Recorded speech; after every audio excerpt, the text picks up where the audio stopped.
Back to First Take. The Rockets will look to avoid elimination tomorrow night, trailing the Lakers 3-1. Their superstar Kevin Durant has only appeared in Game 2. He remains questionable for Game 5. The future of Durant and the Rockets becomes now increasingly uncertain if they fall to LA tomorrow night. But the question about Durant becomes, is he still a desirable player? Is he still the number one, as we talked about that last block, for a team? Perk, your thoughts? Hell no. Hell no, he's not. And look, I believe that Kevin Durant is the greatest scorer to ever touch a damn basketball. I believe that Kevin Durant, man, fix your body language, S.A. Fix your body language and hear me out. Hear me out.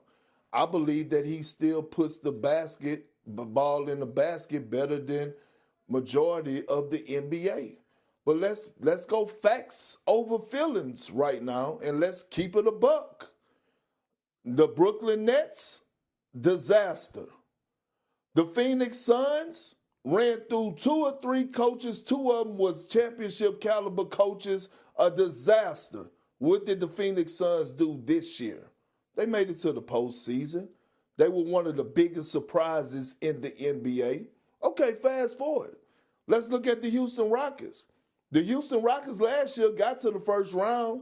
I believe they pushed the Golden State Warriors as the number 2 seed to 7 games, if I'm not mistaken, 6 or 7 games.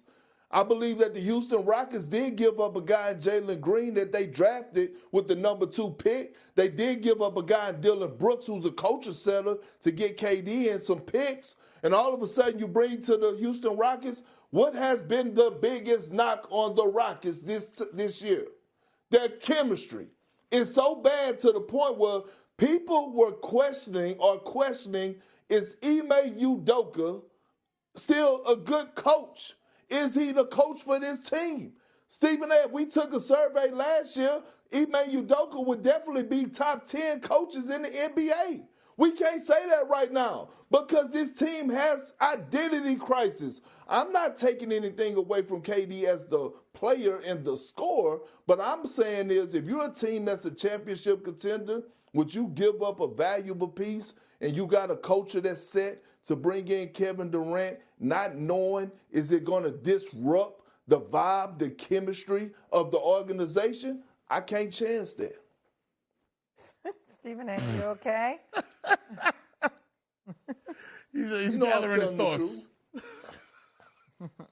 You know I'm telling the truth. The other day, no, you're not. The other day, we got on Kevin Durant for not being on the bench with the team. And you know what? Get your behind out there.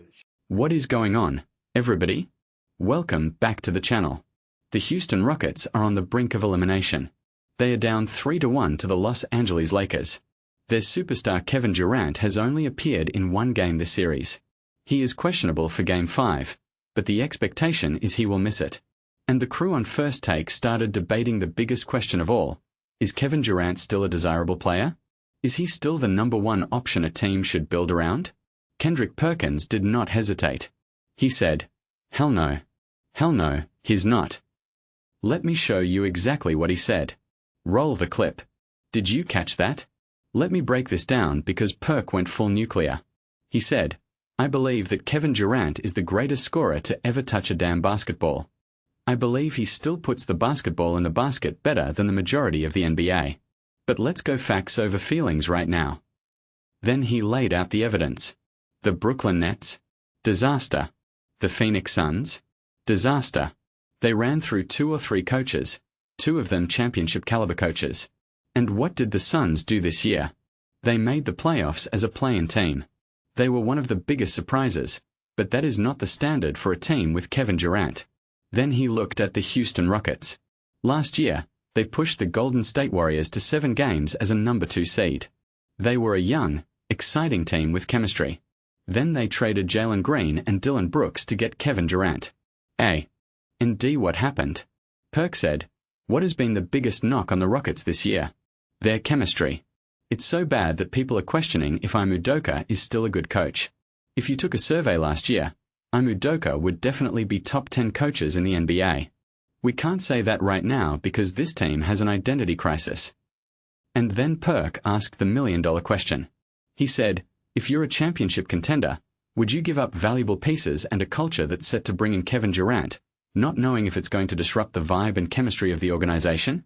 I can't chance that. Stephen A. Smith was quiet for a moment, gathering his thoughts. Then he fired back. He defended Kevin Durant. He said, Kevin Durant has averaged 25 points on 50% shooting or better for 13 consecutive years. Did you hear what I just said? That's Kevin Durant. Then he went on a long rant defending KD's career. He talked about the Thunder years with Russell Westbrook.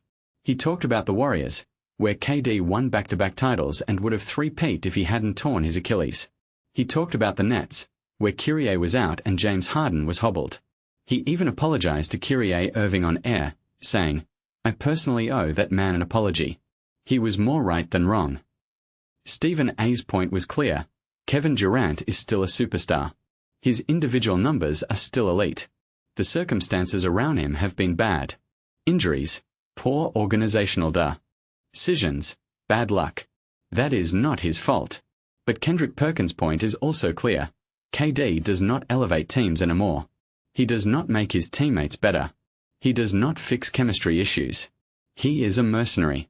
He comes in, gets his 30, and leaves.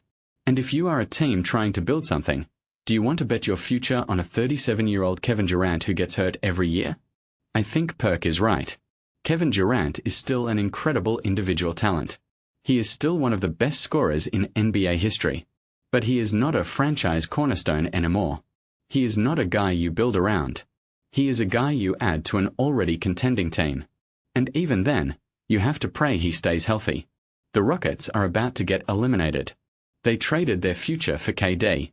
They gave up Jalen Green, who is a rising star. They gave up Dylan Brooks, who is a culture setter. And what do they have to show for it? A first-round exit and a chemistry disaster. That is not a winning formula. I want to know what you think. Is Kevin Durant still a valuable player? Would you want him on your team? Let me know in the comments. I read every single one. If you enjoyed this breakdown, hit that like button. It really helps the channel. And subscribe if you want to stay locked in. We are building something real here. See you next time. Peace.